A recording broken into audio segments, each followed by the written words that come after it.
Subscribe करें और bell दबाएं ताकि कोई खबर रह न जाए।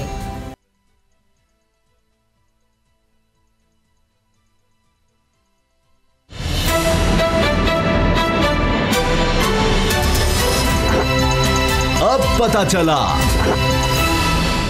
बिस्मिल्लाहिर्रहमानिर्रहीम, अस्सलाम वालेकुम। मैं हूं मोहम्मद उसामा गाजी और आप देख रहे हैं अब पता चला। खबर यह है कि नवाज शरीफ की सेहत बहाल नहीं हो सकी मगर सियासत पूरी तरह बहाल हो रही है। आज नून लीग की सेंट्रल एग्जीक्यूटिव कमेटी इजलास से वीडियो लिंक के जरिए खिताब करने वाले नवाज शरीफ कहीं से बीमार दिखाई नहीं दिए, बल्कि उनका अंदाज, तंजिया और लहजा जारहाना था। नवाज शरीफ की जुबान पर शिकवा यह था कि आज हम अंग्रेजों की गुलामी से निकलकर अपनों की गुलामी में आ गए हैं।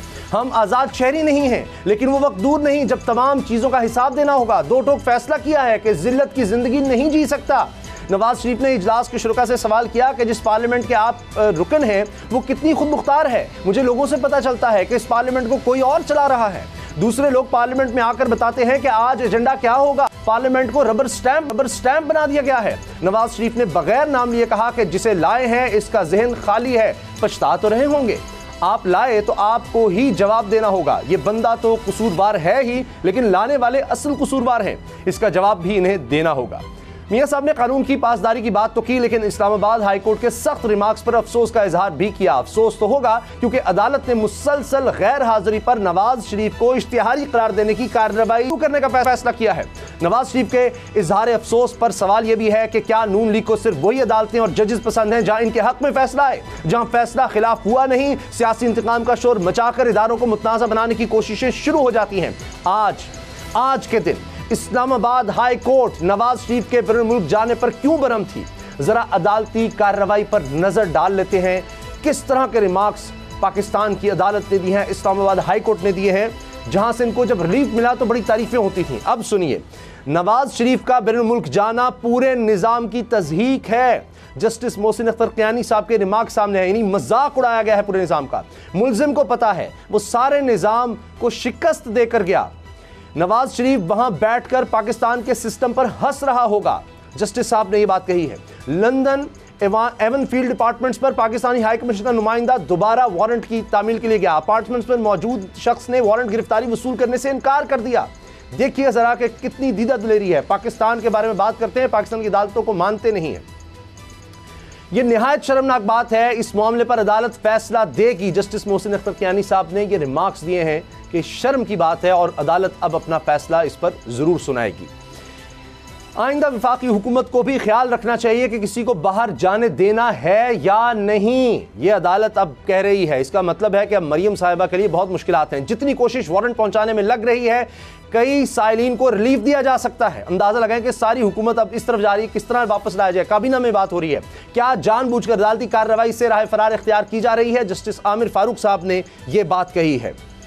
इसके अलावा हुकूमत जो कुछ कर सकती है करे, जस्टिस आमिर फारूक साहब ने यह कह दिया है। अब हुकूमत पहले ही तैयारी कर रही है, ऑफिशियल दस्तावेजात को रिकॉर्ड का हिस्सा बनाएंगे, फिर मफरूर करार देंगे। इस्लामाबाद हाई कोर्ट ने यह वाज़ेह कर दिया है। अब देखिए, नवाज शरीफ तो पूरी कौम से खिताब कर रहा है। इस्लामाबाद हाई कोर्ट भी इस बारे में सवाल पूछ रही है कि हो क्या रहा है। एक शख्स मफरूर है, अब उसके खिलाफ इश्तिहारी की कार्रवाई चल रही है। क्या हम लिख सकते हैं कि मुल्जिम नवाज शरीफ कहीं रूपोश हुआ है? इस्लामाबाद हाई कोर्ट का यह सवाल है कि वो तो सामने आकर तकरीरें कर रहे हैं, लाइव तकरीरें चल रही हैं जनाब, पूरा एक सेशन लगा हुआ है। एवन फील्ड रेफरेंस में नवाज शरीफ की जमानत मनसूखी की दरख्वास्त समाअत के लिए मंजूर कर ली गई है। अब इसके बाद नवाज शरीफ की अपीलों पर समाअत 7 अक्टूबर तक मुलतवी कर दी गई। तो जनाब, ये तो आज की सूरत हाल है। असद खरल साहब, अब जो कुछ जज साहिबान ने कहा है, इसके बाद मेरे पास तो अल्फाज नहीं है कि शर्म हो ना अगर, तो इंसान यानी कहे कि मैं आ रहा हूँ और मैं सामना करता हूँ अदालतों। उसामा साहब, जज भी इसी दुनिया में रहते हैं और वो सारी चीज़ें भी ऑब्ज़र्व कर रहे होते हैं, देख रहे होते हैं। जिस तरीके से आप देखें कि नवाज शरीफ साहब की पिक्चर्स जारी होती हैं, कभी वो घूम फिर रहे होते हैं, कभी वो मीटिंग्स कर रहे होते हैं, कभी वो AP से खिताब कर रहे होते हैं, अभी आज भी उन्होंने खिताब किया। तो जब इस तरह की उनकी एक्टिविटीज़ आएँ और माशाल्लाह उनका जो चेहरा है, उनकी जो जब आप चलते फिरते हैं, आप जब स्पीच करते हैं, जो आप एक्सप्रेशंस होते हैं, आपकी जो बॉडी लैंग्वेज होती है, उससे पता लग रहा है कि उनको किसी किस्म की बीमारी जो है इस इतनी ज़्यादा उम्र में भी माशाल्लाह वो अशाश बशाश है और बिल्कुल तंदुरुस्त नज़र आ रहे होते हैं बज़ाहिर। ऐसे ही तो दूसरी जानब ना तो वो किसी हॉस्पिटल में दाखिल हुए, ना उनका कोई इलाज हुआ, ना उन्होंने कोई ऐसा अब तक ये कहा है कि जनाब उनका कोई ऑपरेशन हुआ हो वहाँ पे या किसी हॉस्पिटल में दाखिल हुए हों। तो अब जज साहबान जो है वो इसके अलावा और क्या कह सकते हैं। और वाकई बात ये है कि वो तो एक यानी नवाज शरीफ साहब एक तरफ ये कह रहे हैं कि पाकिस्तान में आज भी हम गुलाम हैं, हम आज़ाद नहीं हैं। यानी वो बंदा जो सज़ा याफ्ता मुजरम है, एक मुजरम आदमी को बीमारी के बहाने पे ड्रामे पे एक हुकूमत जो है जिसके तो बारे में जिस तरह पहले लूट मार थी अब उसकी आज़ादी तो अब मामला ये है कि वो बाहर चला जाता है, वो अब आज़ादी नहीं मिल रही। तो लूट मार की आज़ादी यकीनन इमरान खान साहब जब से आए हैं ये लूट मार की आज़ादी जो है ना ये तो काम ख़त्म हो गया। ये जो लूट मार का सिलसिला है वो पीपल्स पार्टी की क़यादत के लिए जो ओमनी के नाम पे जो अब बैंक जिस तरह उन्होंने बैंकों को जो बिल्लें थी फोर्स डिफ़ॉल्ट करा के नेशनल बैंक से वही फिर उनसे कर्जे भी लिए, अनवर मजीद वाला सारा मामला, अपनी मिलों को सब्सिडी देना। देखिए इनके मुद्दत में इनके दौर में 24 अरब की जो सब्सिडी मिली उसका शहबाज शरीफ नहीं बताते। वो ये कहते जी मैंने मोलेसिस जो है उसके ऊपर जो मैंने टैक्स दिया था उसके ऊपर मेरी जो हमारी फैक्ट्रियों को भी उसका लॉस हुआ और टैक्स देना पड़ा, जो बाद में उन्होंने कहा मौजूदा हुकूमत ने ख़त्म कर दिया। तो जब 24 अरब सब्सिडी दी गई थी शादका खान अब्बासी से, उसमें सबसे ज्यादा बेनिफिशरी भी आपकी फैमिली थी जी, सलमान रमजान शुगर मिली थी सबसे ज्यादा बेनिफिशरी, चौधरी शुगर या जितने भी आपके शुगर इंडस्ट्री। अच्छा एक और चीज़ खैर साहब मैं आता हूँ आपके पास। बाबर डोगर साहब, ये मुल्क में आज़ादी नहीं है और अंग्रेज़ों के बाद हम अपनों की ग़ुलामी में आ गए। चलें अपना तो उन्होंने कह दिया है कम अज़ कम, अब ज़िल्लत की ज़िंदगी वो नहीं जी सकते, मियाँ साहब कह रहे हैं। फिर ये कह रहे हैं सब मिलकर किरदार अदा करें तो मुसीबत दूर हो सकती है। तो इसका मतलब है ना सब मिलकर किरदार अदा कर रहे हैं और वो ज़िल्लत की ज़िंदगी गुजार रहे थे और यहाँ चूँकि आज़ादी नहीं थी तो उनको लंदन में आज़ादी नहीं। उसामा साहब, इज़्ज़त की ज़िंदगी यही है कि नवाज शरीफ साहब प्राइम मिनिस्टर हों, शहबाज शरीफ साहब वज़ीर आला पंजाब हो, इनकी हुकूमत हो, इनके पास अमीरुल मोमिनीन के इख्तियारात हों और ये जनाब पाकिस्तान में राज करें और ये इनके लिए इज्जत की जिंदगी है। वो पीएम और सीएम आपने मुझे बताया था कि जब ये नहीं भी थे, सर रायविंड में पीएम हाउस डिक्लेयर किया हुआ था इन्होंने अपने घर को। जाती उम्रा जो है उसको पीएम हाउस, जब वहाँ पर अनाउंसमेंट होती थी जब मियाँ साहब निकलते थे, मैं 2008 से 2013 की बात कर रहा हूँ। तो फयाजुल हसन चौहान साहब हमारे साथ हैं, वज़ीर इत्तलात पंजाब। फयाजुल हसन चौहान साहब, मियाँ साहब कह रहे हैं कि जी ना अब आज़ादी रही है, अंग्रेज़ों के बाद अपनों की ग़ुलामी में आ गए हैं हम और मैं ज़िल्लत की ज़िंदगी नहीं जी सकता, पार्लियामेंट में कोई चला रहा है और जो लाने वाले हैं वो पछताते होंगे और इस शख्स का तो जहन खाली है, वो तो बार कर रहे हैं बड़े।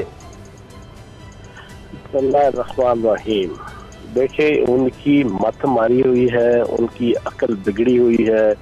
वो इस वक्त मैं ये समझता हूँ कि 900 चूहे खा के बिल्ली हज को चली गई मज़दाक।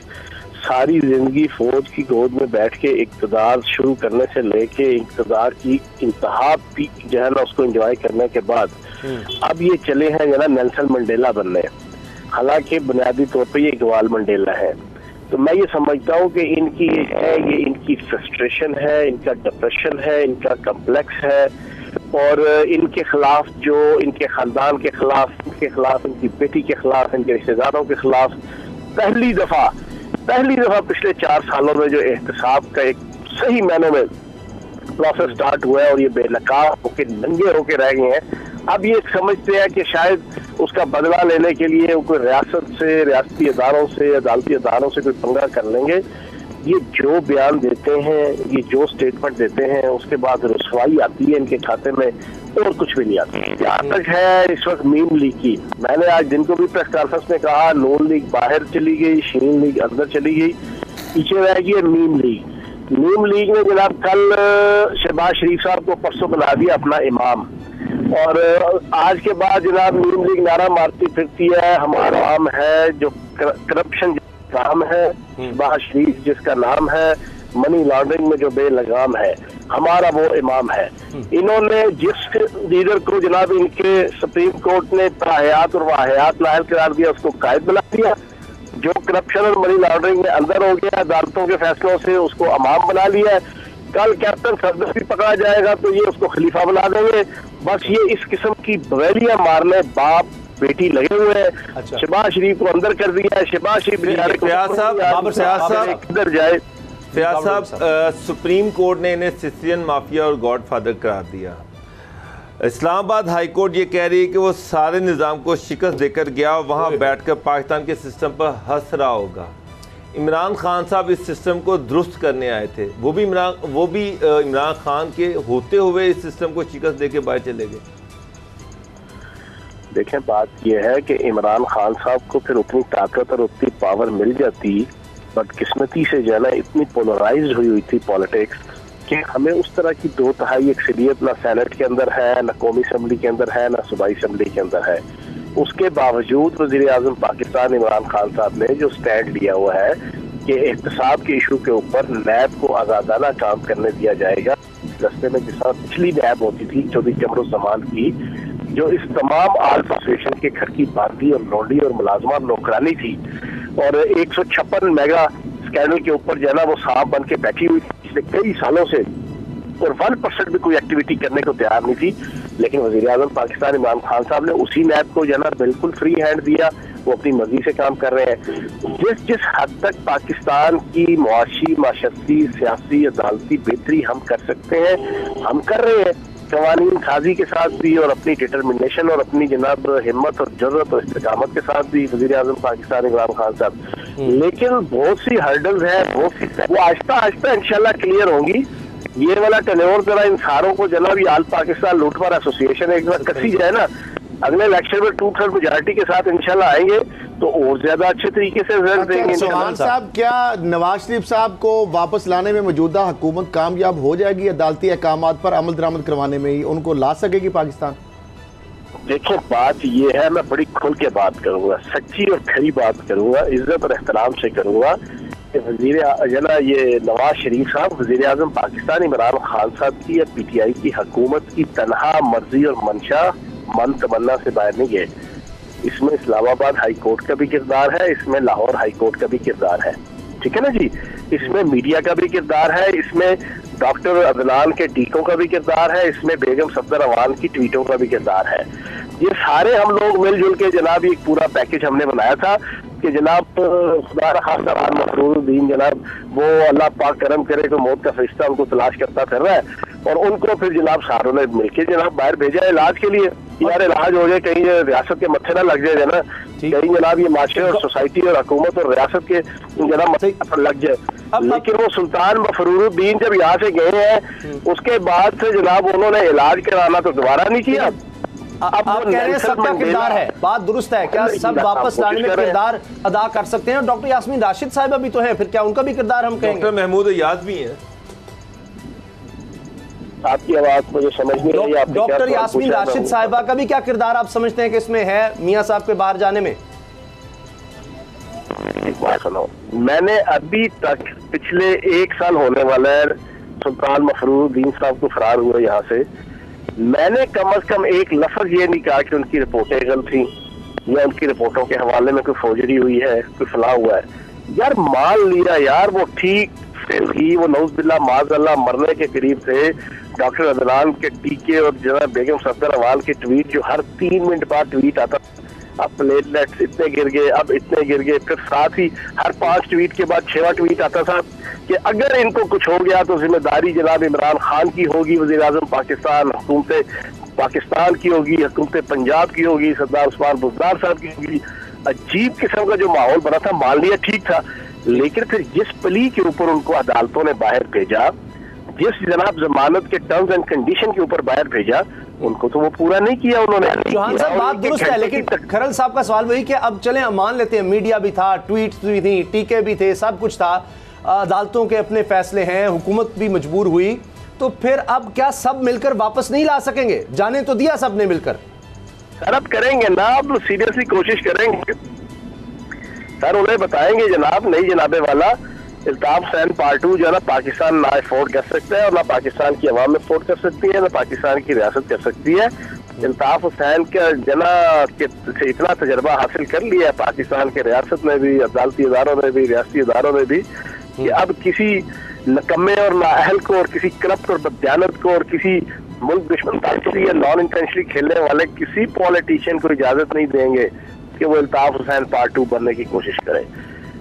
बात सबसे इम्पोर्टेंट मैं आपके सामने रखूंगा, जी जी जी, ये जो बड़ी बड़ी बातें करने लगे हुए हैं ना नवाज शरीफ साहब, मैं अक्सर एक मुहावरा बोलता हूँ, खुद में नहीं है ढेला देखने चले हैं मेला। और वो अपने अपने दामन में देखो कि आपके दामन में कोई क्रेडिबिलिटी है, कोई इखलाकियात की, कोई असूलों की, कोई नजरियात की, कोई जनाब स्ट्रगल, कोई तगोदो ऐसी के जो असूल के ऊपर मबनी हो। अब आज एक क्लिप वायरल हुआ था, बेगम सफदर अवान साहिबा परसों की प्रेस कॉन्फ्रेंस में कहते वालिद जनाब जद्दी पुश्ती जनाब दादा दादा और जद्दी पुश्ती उनके वालिद जनाब अमीर कबीर इंसान थे और अरबपति थे। साथ ही जो ना वो जुड़ी हुई तकरीर फ्लोर पे शहबाज शरीफ साहब की कि मेरा बाप एक गरीब किसान था, ठीक है ना। इनकी हर बात झूठ के ऊपर है, मुनाफिकत के ऊपर मबनी है पूरे टब्बर की। अब ये फंस गए हैं, वो कहते हैं ना कि मर्द बढ़ता गया जूझू दवा की के मजा। ये कोई बात करते हैं, ये कोई प्रेस कॉन्फ्रेंस करते हैं, ये कोई ऐलान करते हैं, इनके ऊपर आके पड़ता है मीडिया। जनाब इनको फौरन शीशा दिखाता है, हम भी फौरन इनको शीशा दिखा देते हैं, यार आपकी असल करतूत, आपकी असल शक्ल, आपकी असल जनाब ये चेहरा ये है। तो बस ये लगे हुए करने दें, थोड़ा सा करेंगे। चलिए, बहुत बहुत शुक्रिया जनाब फैयाज हुसैन चौहान साहब, वज़ीर इत्तलात पंजाब, आपने हमें वक्त दिया। अब एक चीज़ ये भी है कि तहरीक इंसाफ के ख़िलाफ़ 11 अक्टूबर को डेट दे दी गई है, कोयटा में पहला जलसा होना है।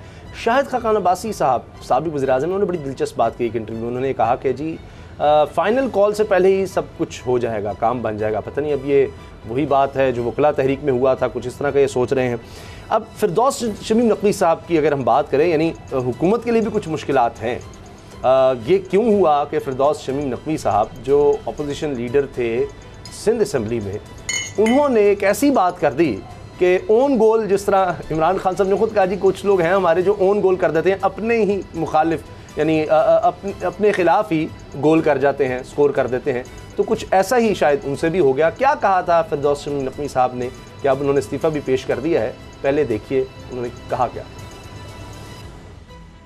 नहीं मिल रही, मैं शोर मचाऊंगा, यही तो समझाने आया हूँ। I am not concern PTI की गवर्नमेंट हो, पीएमएलएन की गवर्नमेंट हो, इस शहर के अंदर गैस की डिलीवरी सही नहीं है और ये मैं शोर मचाऊंगा। वजीर आजम साहब भी सुने, उमर अयूब साहब भी सुने, नदीम बाबर साहब भी सुने, उनको शर्म भी दिलाऊंगा और यही कहूंगा कुछ शर्म होती है, कुछ हया होती है। 2 साल गुजर गए, मसला हल करो। जी, असद खरल साहब ये इस्तीफ़ा आ गया, हालांकि इन्होंने माफ़ी मांगी थी, ट्वीट के ज़रिए माजरत भी की थी, लेकिन बहरहाल अब ये अपोजिशन लीडर नहीं रहे सिंध असम्बली में। लेकिन बहरहाल तहरीक इंसाफ का हिस्सा रहेंगे। अगर कुछ और बोल देते, माजरत ना करते, तो शायद वो काम भी ख़त्म हो जाता। तो वो जो मियाँ जलील साहब वाली बात थी कि भाई यहाँ पर नहीं है जमहूरियत, आप खिलाफ नहीं बोल सकते, ये तो वो नून लीग में भी है, तहरीक इंसाफ में भी है। डिक्टेटरशिप हर पार्टी में मौजूद है और आपने इसका अमली सबूत देख लिया कि उन्होंने कौन सी ऐसी बात कर दी है, यानी अवाम के अगर मफाद की, अवाम के तहफ़्फ़ुज़ की, अवाम के राइट्स की वो बात कर रहे हैं। अवाम को अगर गैस नहीं मिल रही तो एक सही बात कर दी, सच बोल दिया उन्होंने। कसूर क्या है उनका? सिर्फ सच बोला है कि सिंध के अवाम को गैस नहीं मिल रही।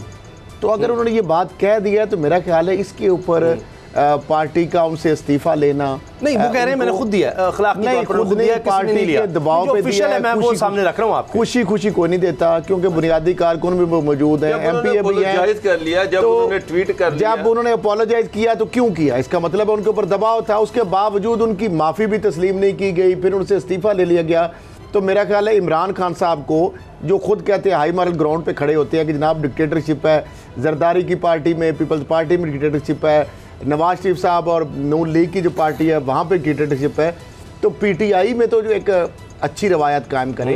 अगर उनका बंदा अगर कुछ सच्ची बात कर देता है, लेकिन तो उसका मतलब ये तो नहीं है कि आप तनकीद करें। तो इसमें सबसे अहम रोल जो होता है ना जी, इमरान खान साहब जो आपके इर्द गिर्द जो मशीर है ना, आप उनको देखें, उनको देखें जो हर टाइम हुकूमत की तारीफ़ें करते रहते हैं, आपको चढ़ाते रहते हैं, गलत मशवरे देते रहते हैं, जिसकी वजह से आए दिन गवर्नमेंट को नए बुरानों का सामना करना पड़ता है। शमीम नकवी जो है ये एक सिंसियर लीडर है, ये सिंसियर वर्कर है पार्टी का, और वो अवाम में है, अवाम के अंदर है, अवाम के जज्बात की तर्जुमानी कर रहा है। अगर लोगों को गैस नहीं मिल रही, अगर लोगों को पानी नहीं मिल रहा, अगर लोगों को बिजली नहीं मिल रही और आप तक आम आदमी की आवाज़ नहीं पहुंच रही, और तो उसने ये आवाज़ आप तक पहुंचाने की कोशिश की है बड़े डिसेंट लैंग्वेज में। मुझे तो इसमें कोई ऐसी हुकूमत पर दबाव डाल लेते, वो अब ये समझ आ गया है, कुछ टाइम लगेगा, वो उन्होंने तो पब्लिक में आकर बुरे तरीन हालात में जब पीटीआई की गवर्नमेंट बड़े बड़े वादे करके आई, कराची में डिलीवर नहीं करी, तो वो डिफेंड करते हैं अपनी पार्टी को, हर सूरत हाल में करते हैं। तो ये फतेह जज्बात में वो ये बातें कर गए हैं और अवाम की मंगों की तर्जमानी कर गए हैं। तो मेरा ख्याल था कि खान साहब आपको अप्रिशिएट करना चाहिए था। और इस तरह के जो फैसले ना, इस तरह के वर्कर्स जो कि जिनका पार्टी के लिए कुर्बानियाँ हों, जिन्होंने पार्टी के लिए मुसीबतें झेली हों, उनको इस तरह की रायतें मिलनी चाहिए। अगर वो इस तरह की बात करेंगे तो उनको इसकी बजाय कि आप उसे रिज़ाइन लें, अप्रिशिएट कर दें।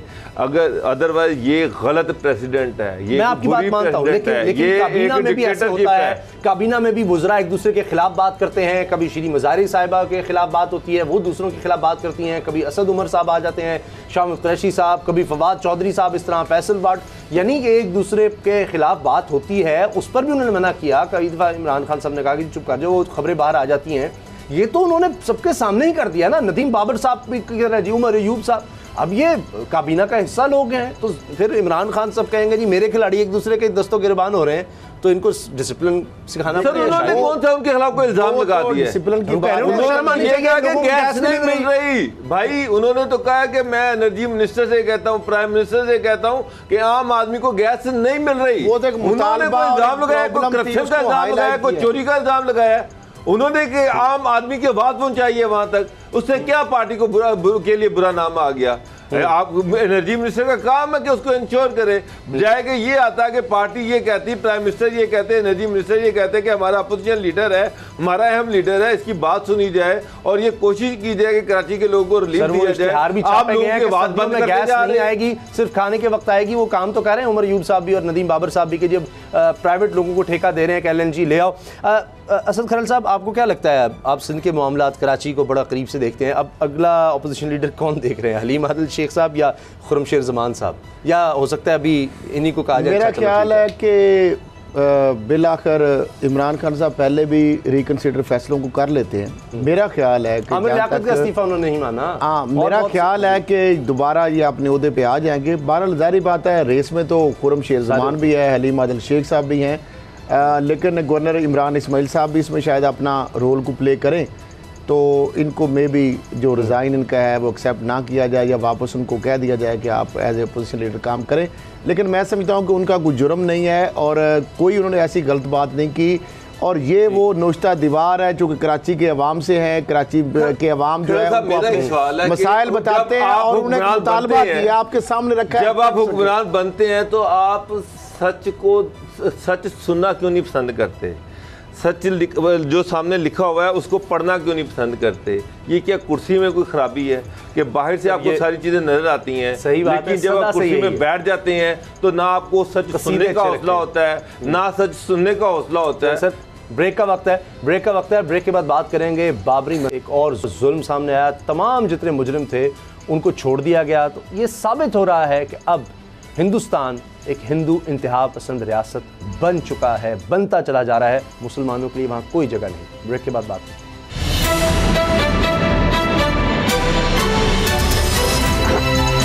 अब पता चला, आखिरकार 28 साल बाद बाबरी मस्जिद का फैसला आ ही गया और वही हुआ जो सबको नजर आ रहा था। 32 के 32 मुल्जिमान को बरी कर दिया गया जिन्होंने बाबरी मस्जिद को शहीद किया था। इससे पहले ही ये फैसला आ चुका था कि यहाँ पर मंदिर तामीर होगा और ये पहले माना गया कि इसको इस तरह नहीं गिराना चाहिए था मस्जिद को। अगर ये खुद इनके कोर्ट कहते हैं कि जी मंदिर था भी, तब भी नहीं गिराना चाहिए था, इस तरह से गैर कानूनी था, लेकिन सबको बरी कर दिया। हाल ये है कि ना सिर्फ इन लोगों को बरी किया बल्कि जो लोग वहाँ पर जब ये फसाद 1992 में जब शहीद की गई बाबरी मस्जिद, तो जितने हज़ारों मुसलमानों को शहीद किया गया उसका भी कुछ नहीं हुआ। और ये पूरी एक तारीख़ है। अभी हाल ही में दिल्ली में फसादात हुए, मुसलमानों को शहीद किया गया, कुछ नहीं।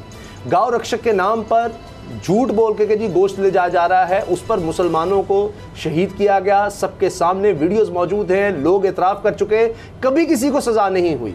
समझौता एक्सप्रेस में किसी को सज़ा नहीं हुई। गुजरात में हंगामे हुए और उसमें मुसलमानों का कत्लेआम हुआ और उसका सरगना जो उस वक्त वज़ीर आला था आज वज़ीर आज़म बना दिया गया। तो ये साबित कर रहा है मुसलमानों से शरीयत छीनी जा रही है और आरएसएस बीजेपी ये सरेआम कहते हैं कि ये सब हिंदू थे, अब इनको दोबारा हमने हिंदू बनाना है, ये उनका एजेंडा है, सारे इलाकों को फैलाना है। ये बांग्लादेश हो, मालदीव हो, पाकिस्तान, ये सब इलाके हिंदुस्तान में थे, वापस लेने हैं। असद खलील साहब, अब तो कोई ये सबके सामने है, ना कोई अदालत है ना कुछ है, दिन दिहाड़े सबके सामने कर रहा है, जो कर लो। और ये जो तफसीली फैसला उसमें 550 साल पुरानी मस्जिद थी, कोई एक सबूत नहीं मिला, कोई एक सबूत नहीं मिला। खुदाई में देख लिया कि जी यहाँ कभी कोई मंदिर था, लेकिन जो मर्जी कर ले कुछ लेकिन एक और भी उसमें उन्होंने उसको जो सानिया था उन्होंने कहा जी ऐसा हुआ ही नहीं। उस यानी 28 बरस बाद जो 32 मुलजमान को छोड़ा, वो मुलजमान थे कौन? यानी अभी जो बरसर इक़्तिदार भारतीय जनता पार्टी उसके शरीक बानी और साबिक नायब वज़ीर-ए-आज़म लाल कृष्ण अडवाणी थे, साबिक मरकज़ी वज़रा जो है मुरली मनोहर जोशी, उमा भारती और उत्तर प्रदेश के साबिक जो वज़ीर आला कल्याण सिंह, ये कई सीनियर इसमें सियासतदान भी थे। और जिस तरीके से 6 दिसंबर 1992 को जब ये वाक़या सानिया किया गया और किस तरह फिर हज़ारों मुसलमानों के घर जलाए गए, उनको ज़िंदा जलाया गया, कत्लेआम किया गया, और इतना बड़ा जो सानिया था, जो वाक़या था, और उसके अंदर यकीनन वो भी भारत की ही अदालतें थी जिन्होंने इन लोगों को सज़ाएँ दी थी। लेकिन आज मोदी का भारत है, आज वो जो सेकुलर भारत है वो पूरी तरह पूरी दुनिया के सामने उसका चेहरा जो है या उसको दागदार और मस्त कर दिया गया। और वो जो एक सो कॉल्ड इनका क्लेम था कि सेकुलर भारत, वो एक अब दम तोड़ गया है। और ये जिस तरीके से अदालतें भी वहाँ पे कठपुतली का किरदार अदा कर रही हैं, एक हिंदुआता जो है, और जिस तरीके से एक हिंदू जो रियासत है, किस तरीके से दीगर जो मज़ाहिब है उनके राइट्स जो है सलब किए जा रहे हैं, वो मकबूजा कश्मीर की बात हो, वो जिस तरीके से बिल नया लाया गया उस पर भी सुप्रीम कोर्ट वहाँ पे खामोश है। अब सुप्रीम कोर्ट की जानिब से जिस तरीके से उनको बरी किया गया है, मेरा ख्याल है पूरी दुनिया का निज़ाम इंसाफ, अदालतें, ह्यूमन राइट्स की ऑर्गेनाइजेशन, आलमी हकूक़ की तंजीमें वो इस पर यकीनन सवाल उठा रही हैं, इसकी क्रेडिबिलिटी के ऊपर भी। लेकिन जारी बात है मोदी का एक एजेंडा है, नैरेटिव है, और उसके लिए पूरे इदारे आप देख लें जिस तरीके से उसने उनको अपने काबू में किया हुआ है। एक जगह रह और वो मजबूर है, बेकस है। फौज को जिस तरीके से इस्तेमाल किया जा रहा है, 80 लाख आबादी पे के ऊपर 8 लाख फौज जो है वो तैनात है। स्टेटस जिस तरह तब्दील किया जा रहा है, ज़बरदस्ती हिंदुओं को बसाने के हवाले से सारी मनसूबाबंदी की जा रही है मकबूजा कश्मीर में।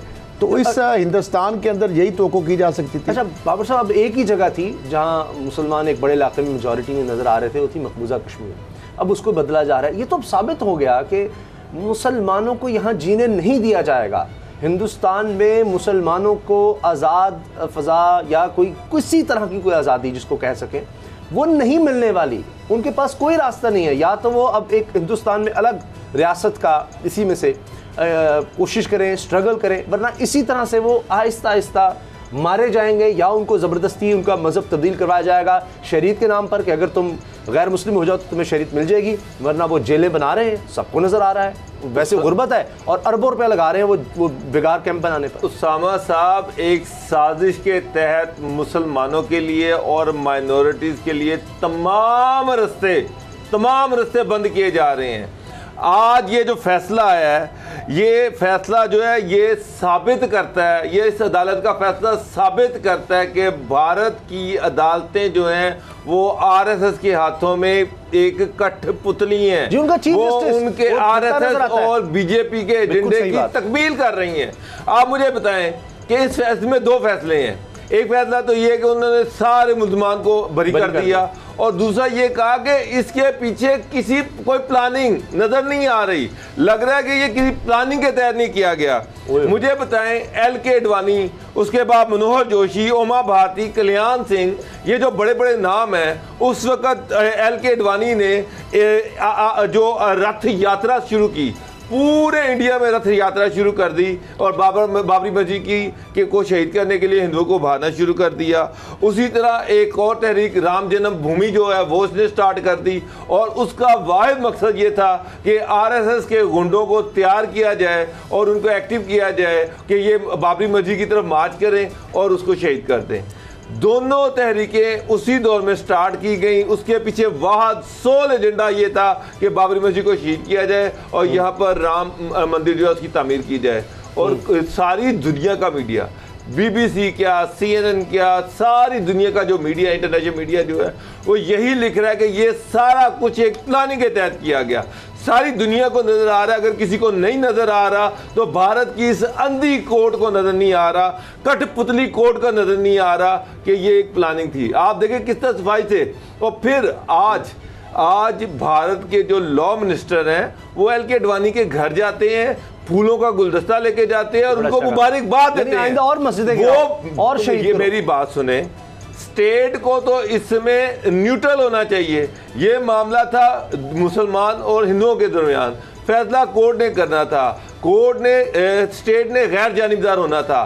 स्टेट तो आज LK अडवाणी के साथ खड़ी है, RSS के साथ खड़ी है, BJP के साथ खड़ी है, तो मुसलमानों को इंसाफ कहां से मिलेगा? कोई नहीं। उनके साहब कश्मीर का जब इशू आया, उस बिल को जब उस लेजिस्लेशन को जब सुप्रीम कोर्ट में अपने ही आइन की खिलाफ वर्जी की वादे जो उन्होंने कश्मीरियों से किए, जो उनके साथ उसको जब चैलेंज किया गया तो उसका क्या असर हुआ? वो मोदी जिसके अपने हाथ गुजरात में खून से रंगे हुए हैं और LK अडवाणी जो है उसका रूहानी बाप है, उसका सियासी बाप है। कश्मीर में जिस तरह कर्फ्यू है, इसके जब अदालत में गए हैं वहां किसी को कोई रिलीफ नहीं मिला। वो आज तक कैद हैं, आज तक बच्चे मारे जा रहे हैं, शहीद हो रहे हैं।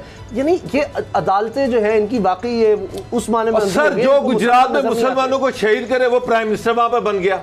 तो वहां पर एक चीज तो क्लियर है कि जितना मुसलमानों पे जुल्म किया जाएगा, जितना माइनॉरिटी पे जुल्म किया जाएगा, उतना ताकतवर वहां पर बनेगा। साहब इसका मतलब है कि पुलिस, अभी ये दिल्ली राइट्स हुए, मुसलमानों के कारोबार जलाए गए, घरों में घुसकर उनको शहीद किया गया, मुकदमे भी मुसलमानों पर बने, फिर देखा कि पुलिस साथ मिली हुई थी। हमेशा ये होता है, बाबरी मस्जिद को देख लें, समझौता एक्सप्रेस को देख लें, जिंदा मुसलमानों को जला दिया गया, उस गुजरात को देख लें, जब भी होता है हमें नजर आता है। अब सियासतदान उनके इसी काम में लगे हुए हैं, कहते हैं हाँ जी बिल्कुल, वो कहते हैं ना पंजाब में हल्लाशेरी कि मारो इनको, शहीद करो मुसलमानों को, कोई नहीं पूछेगा, हम हैं ना। अब अदालतें भी, हाल ये है कि एमनेस्टी इंटरनेशनल इंसानी हकूक़ की तंजीम उसने अपने दफ्तर बंद कर दिए हैं कि जी हम अंदाजा लगा रहे हैं कि अकाउंट सीज कर दिए हैं मोदी ने, ताकि ये असल पिक्चर दुनिया को दिखाई ना सके। नोटिस दिए गए, उनके पीछे वहां का CBR लगाया गया, उनको हरासा किया गया, उनके ऊपर हमले किए गए, उनके घरों में छापे मारे गए, उनको हिरासत में रखा गया और अल्टीमेटली एमनेस्टी इंटरनेशनल जो है वो तंजीम मजबूर हो गई अपने दफातर वहां बंद करने पे, अपने स्टाफ को वापस बुलाने पे। अब ये तो मोदी का किरदार है और ये उसका असल चेहरा है। अब देखें जो जिस तरीके से हमारे यहाँ अल्लाह ना करे कोई इस तरह वाकया कभी हुए ही नहीं, किसी भी को आप बता दें, किसी गिरजे के ऊपर हमला हो, किसी चर्च हो या किसी मंदिर हो या कोई दर्ज होती हैं, किसी हवाले से कोई गिरजाघर हो, मंदिर हो, उसके ऊपर कभी या गुरुद्वारा के ऊपर कभी अटैक हुआ हो। अच्छा, अगर कोई छोटा मोटा वाकया हो जाए तो उसके ऊपर ना सिर्फ मुकदमा किया जाता है, सख्त से सख्त दफात लगाई जाती है और उसमें रियासत अकलीतों के साथ खड़ी होती है। अपने प्राइम मिनिस्टर जो है वो राम मंदिर का इफ्तिताह कर रहा है, अगर बरी कर रहा है, अगर बरी हो वो तो एक पार्टी बना हुआ है। अगर बरी हो, कम सजा हो तो हमारी हुकूमत उसके खिलाफ अपील में जाती है, हाई कोर्ट में जाती है, हाई कोर्ट से रियासत दिलवा रही है, बड़े पैसे कट गए, पूरे सोने के पहाड़ नीचे खड़े किए जा रहे हैं। सिर्फ ब्रेक का वक्त है, मैं माफी चाहता हूं इसमें कि OIC कहां पर है, OIC का रोल क्या था, क्यों बनाई गई थी? अगर मुसलमानों की जान माल और मसाजिद भी महफूज नहीं है और OIC ने खामोश रहना है तो फिर इसको खत्म कर दे। मुसलमानों की लाशों के ऊपर से सर पैसे चाहिए, उनको तिजारत चाहिए। ब्रेक का वक्त है, ब्रेक के बाद मिलते हैं। सबसे बड़े सिविलियन अवार्ड दिलवा रहे हैं। ब्रेक के बाद मिलते हैं और बात करेंगे CCPO लाहौर उमर शेख साहब बड़े मशहूर हो चुके हैं, उनको अब मजीद इख्तियारात चाहिए, क्या कुछ चाह रहे हैं वो ब्रेक के बाद बताएंगे।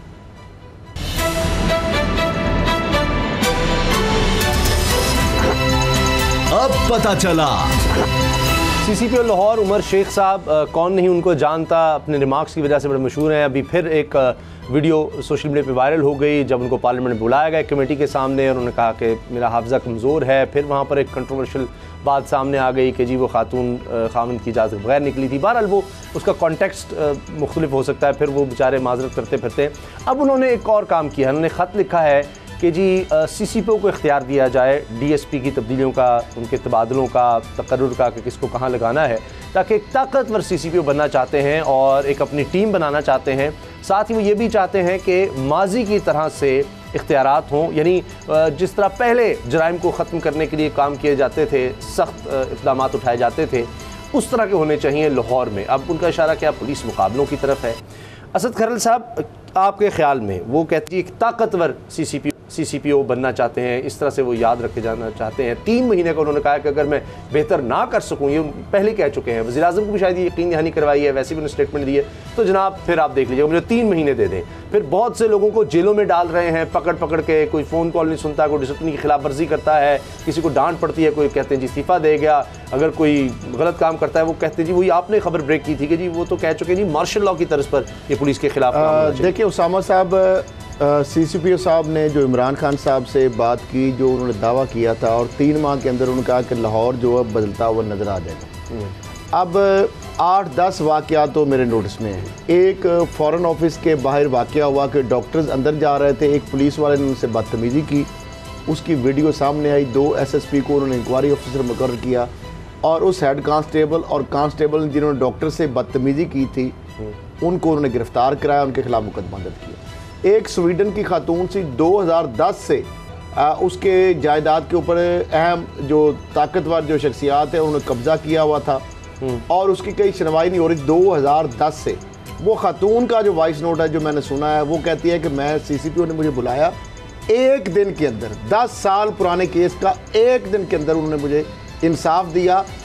पर्चा भी जो झूठा था यानी वो खारिज हो गया और उनके खिलाफ जो झूठा एक पर्चा करवाया उल्टा, तो वो सारे लोगों के ख़िलाफ़ उन्होंने कार्रवाई की और उस औरत को इंसाफ मिला।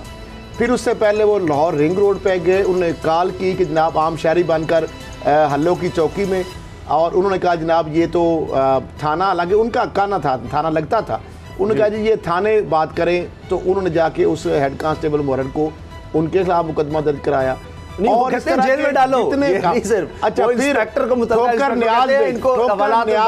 FIR दो। एक बंदा आया, उसके यानी नाका जा लगा है जब उतरते हैं आप मोटरवे से, वहाँ पे उस मोटरसाइकिल वाले बंदे से लैपटॉप और मोबाइल छीन लिया, वो भागा पुलिस के पास आया।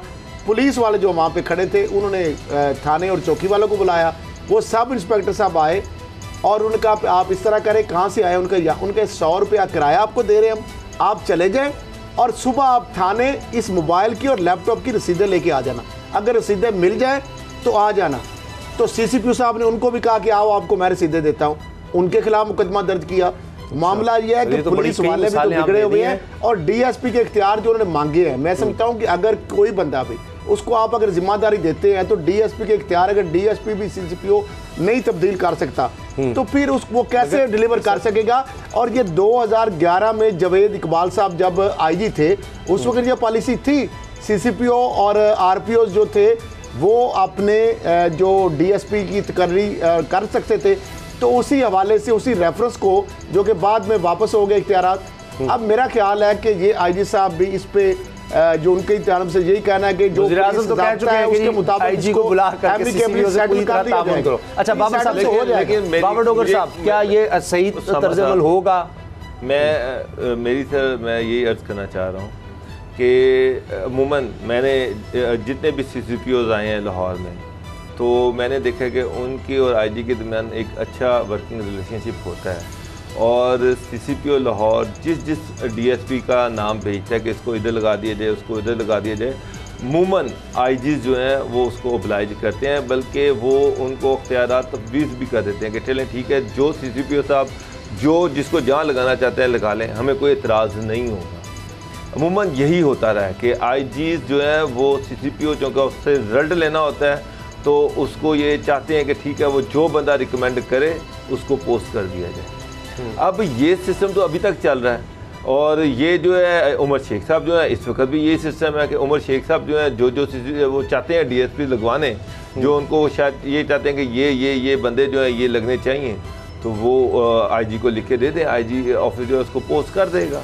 मेरा मतलब है कि ये ख़ास तौर पे इनके लिए ये सारे इख्तियारात इनको दे दिए जाएँ, CCPO को दे दीजिए, ये मेरी समझ से बाहर है। जवाबदेह भी फिर यही होंगे ना, जवाबदेह तो पहले भी यही है, जवाबदेह इन्होंने जवाबदेह अगर होंगे, इख्तियार देंगे तो जवाबदेह साहब मुझे एक बात बताएं, जितने पिछले CCPO गए हैं, इस जुल्फ़कार हमीद थे, उससे पहले भी जितने भी गए हैं, कलीम इमाम जो भी थे नहीं, लेकिन सिंध में कलीम इमाम साहब ने भी DSP के इख्तियारात जो है वहाँ पे रिस्पेक्टिव जो DIG और सर अभी भी इनके पास ही है, इनके पास है। ये बताएंगे कौन सा इन्होंने DSP लगाया जिसको IG ने पोस्ट की है?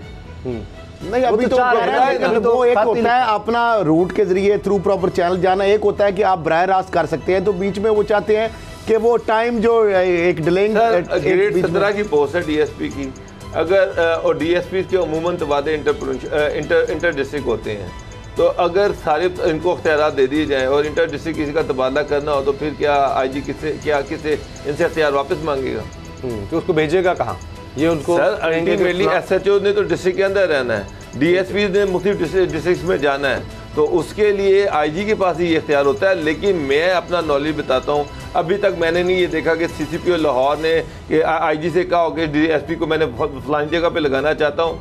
इवन SPs को जो है वो जहाँ पे लगाना चाहते हैं IGs उनको oblige करते हैं। अच्छा, ये जो बात सामने आ रही है कि साबका तर्ज अमल पर अमल की ज़रूरत है जराइम की सरगर्मियों को रोकने के लिए, वो कोशिश तो कर रहे हैं इसको कम किया जाए, वो क्या है साबका तर्ज अमल, किस तरह से ये जराइम को कंट्रोल किया जा सकता है? कोई मिसाली कारकर्दगी शायद नहीं रही, इसीलिए इमरान खान साहब ने कहा चलो इस CCPO को चांस देकर देखते हैं। एक और अच्छा उसामा साहब जो काम किया है ना, पकड़ के अंदर जेलों में डालो, तो क्रिमिनल का उनका 15 अक्टूबर तक रिकॉर्ड मुकम्मल होना चाहिए हर सूरत में, ताकि पूरी तरह गिरफ्त में आ जाए। और दूसरा जो उन्होंने काम किया, ये भी एक अच्छा काम है जो सुप्रीम कोर्ट ने नैब से करवाया है। उन्होंने कहा कि जो शहरी दरखास्त लेके किसी भी थाने में आता है, उसका प्रॉपर जो है सप्लीमेंट्री एक डाटा जो है महफूज किया जाए और CR ऑफिस में किया जाए, ताकि वो शहरी जो भी आप शिकायत लेके आता है उसका फीडबैक सिस्टम जो है प्रॉपर हो और उससे पूछा जाए कि जनाब जब आप शिकायत लेके आए थे इसका बना क्या है। ये पहले एक प्रॉपर सिस्टम नहीं था, फ्रंट डेस्क तो बन गए और बहुत सारे सिस्टम चल रहे हैं, लेकिन इसमें यह है रैंडमली जब CCPO या कोई भी अफसर वाला चेक करेगा, इस सिस्टम के अंदर वो ब्लिंक करेगा कि जनाब ये बंदा शहरी आया था, इसने ये दरख्वास्त दी थी, इस दरख्वास्त के ऊपर अब तक कार्रवाई या क्या पेशरफ्त हुई है, पर्चा हुआ है नहीं हुआ, पर्चा हो गया क्या मुलज़म पकड़े गए या नहीं पकड़े गए, कितने इश्तहारी हैं, क्या चलान हुआ कि नहीं हुआ, गुनाहगार हो गए बेगुनाह हो गए, कितने लोग कोर्ट सब्सकाउंडर हैं, कितने लोग प्रोग्राम ऑफेंडर हैं।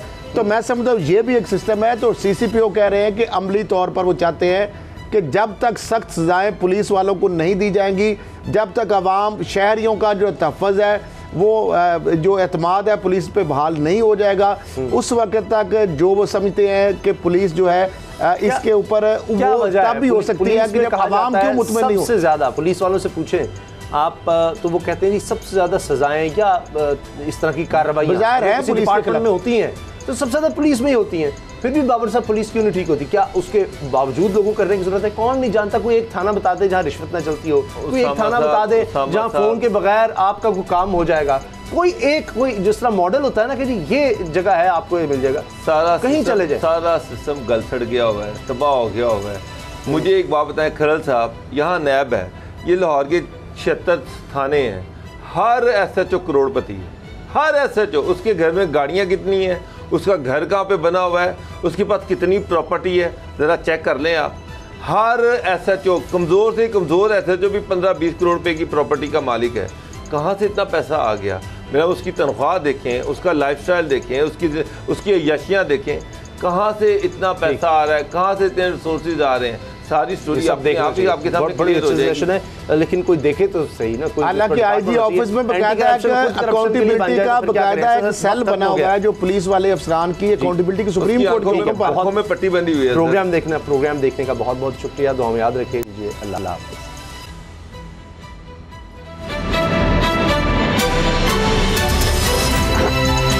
अब पता चला। सब्सक्राइब करें और बेल दबाएं ताकि कोई खबर रह न जाए।